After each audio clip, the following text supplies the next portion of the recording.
Baik, Assalamualaikum warahmatullahi wabarakatuh. Selamat malam, salam sejahtera bagi kita semua.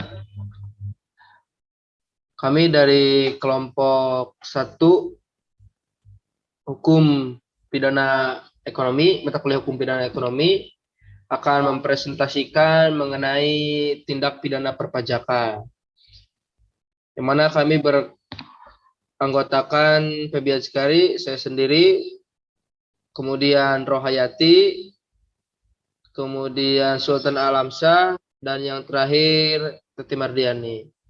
Baik, untuk mengefektifkan waktu, mari kita mulai ke pembahasan pertama. Pembahasan yang akan kita sampaikan pada malam hari ini yaitu mengenai apa itu tindak pidana perpajakan. Yang kedua, lingkup penegakan hukum pidana di bidang perpajakan. Yang ketiga, penjatuhan sanksi pidana terhadap tindak pidana wajib pajak berdasarkan asas ultimum remedium. Dan yang terakhir yaitu studi kasus.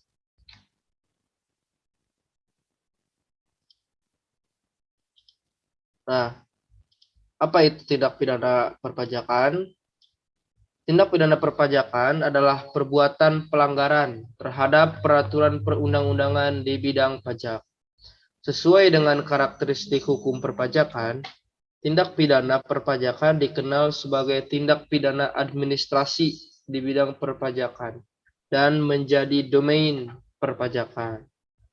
Nah, adapun dasar hukum yang digunakan dalam penyelesaian tindak pidana dalam bidang perpajakan adalah Undang-Undang Nomor 6 Tahun 1983 tentang Ketentuan Umum dan Tata Cara Perpajakan dan Perubahannya. Nah, kemudian untuk lingkup menegakkan hukum pidana di bidang perpajakan akan dibacakan oleh Saudara Sultan. Kepada Saudara Sultan dipersilakan. Baik, terima kasih, Saudara Febi. Lingkup penegakan hukum pidana di bidang perpajakan. Poin pertama ada tindak pidana oleh aparat pajak.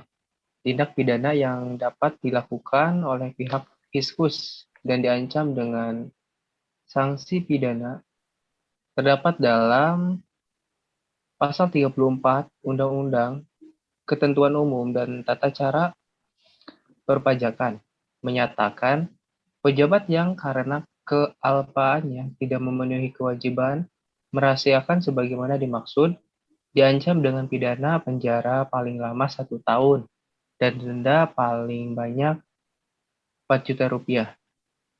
Selanjutnya pasal 36 Undang-Undang Ketentuan Umum dan Tata Cara Perpajakan bertujuan untuk meningkatkan pelayanan kepada wajib pajak dan meningkatkan kemampuan petugas pajak.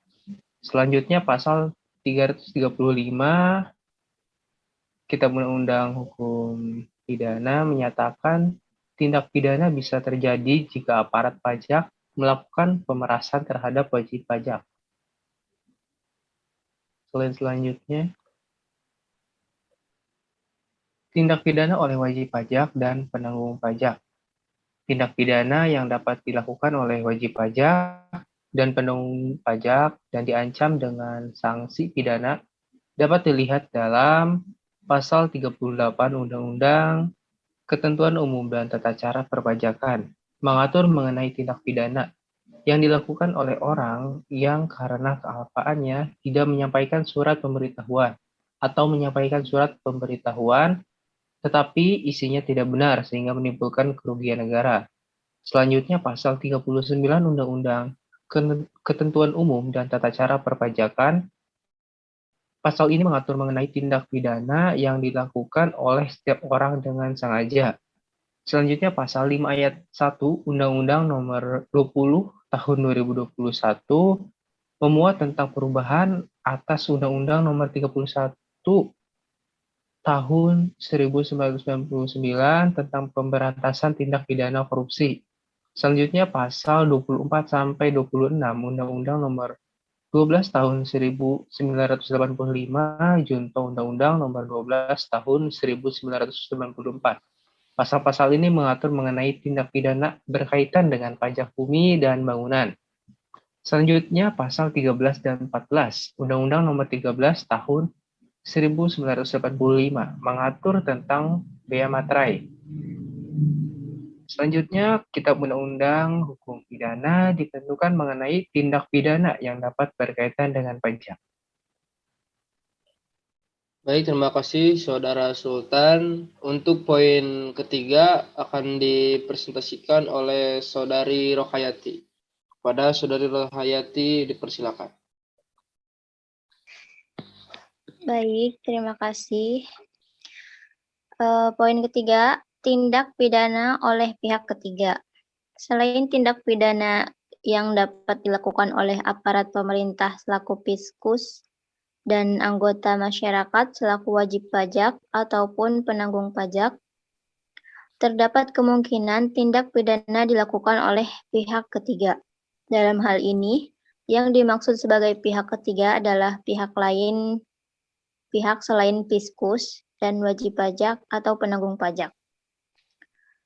Beberapa tindak pidana yang dapat dilakukan oleh pihak ketiga tersebut antara lain meliputi tindak pidana yang diatur dalam pasal 41A Jongtu pasal 35 Undang-Undang tentang Ketentuan Umum dan Tata Cara Perpajakan. Tindak pidana yang diatur dalam pasal 41B Undang-Undang tentang Ketentuan Umum dan Tata Cara Perpajakan. Selain kedua tindak pidana tersebut, masih terdapat tindak pidana di bidang pajak yang dapat dilakukan oleh pihak ketiga, khususnya berkaitan dengan ketentuan bea materai. Slide selanjutnya.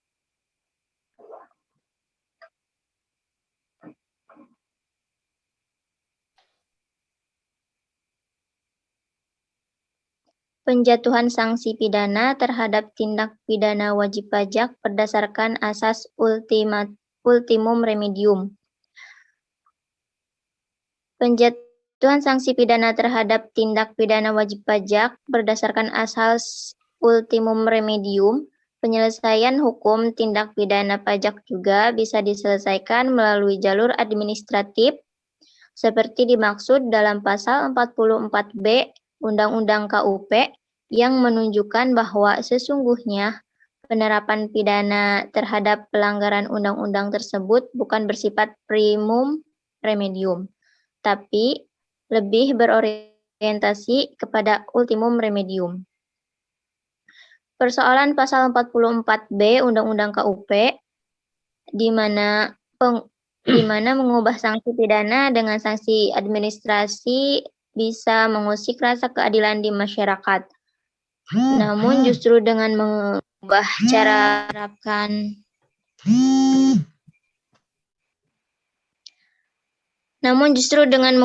menerapkan hukum mengacu pada aturan hukum yang sudah diatur, akan menjadikan rasa keadilan yang diinginkan. Tujuan hukum memang bukan semata-mata untuk kepastian hukum saja, tetapi juga untuk memenuhi rasa keadilan dan untuk kemanfaatan.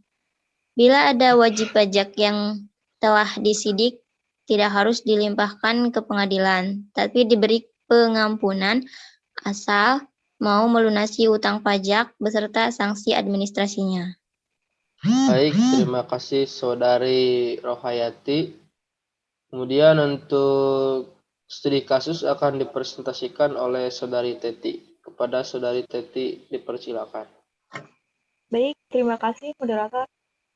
Nah, poin C ya, studi kasus. Nah, di studi kasus ini, PT Steel Indonesia bergerak dalam jasa keamanan pengadaan satuan pengamanan.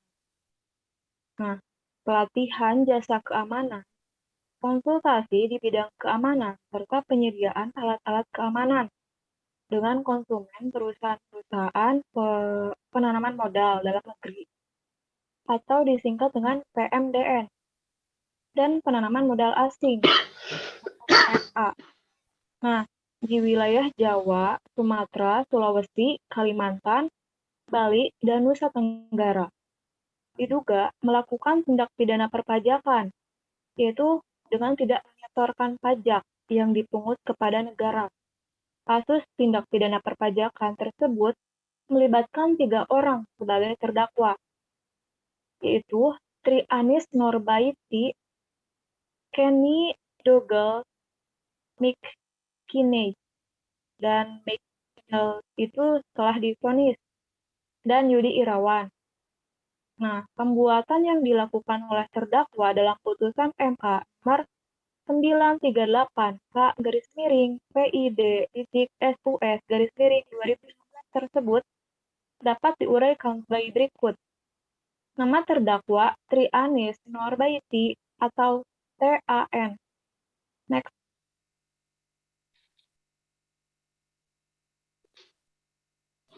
Nah, berdasarkan alasan-alasan yang diuraikan dalam Mahkamah Agung berpendapat bahwa putusan Pengadilan Tinggi Jakarta nomor 05-PID-TPK-2014-PT Strip DKI tanggal 4 September 2014 yang memperbaiki putusan Pengadilan Negeri Jakarta Selatan nomor 568/PN.SUS/PN.JKT.SEL dengan tanggal 10 April 2014 tidak dapat dipertahankan lagi.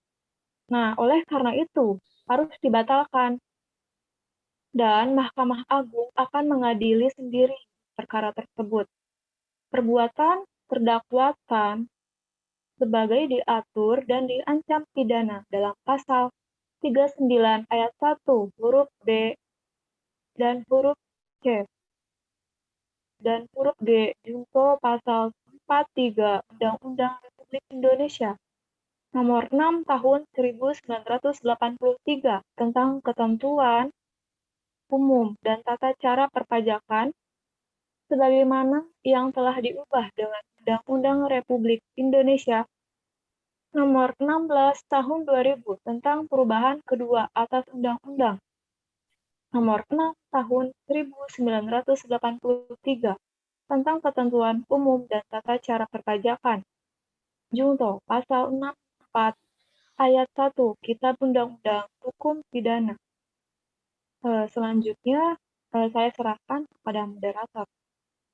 Baik, terima kasih Saudari Teti dan teman-teman semua tentunya.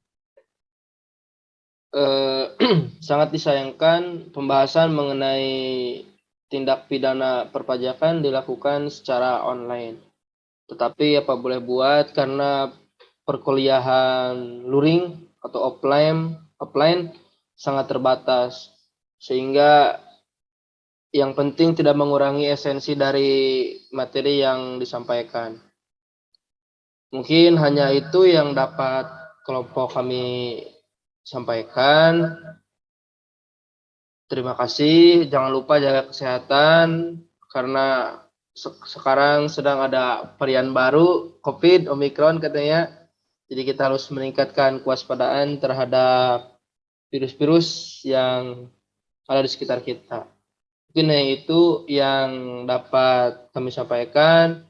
Kurang lebihnya mohon maaf. Terima kasih. Assalamualaikum warahmatullahi wabarakatuh. Selamat malam rekan-rekan semua. Waalaikumsalam Waalaikumsalam warahmatullahi warahmatullahi wabarakatuh. Berikut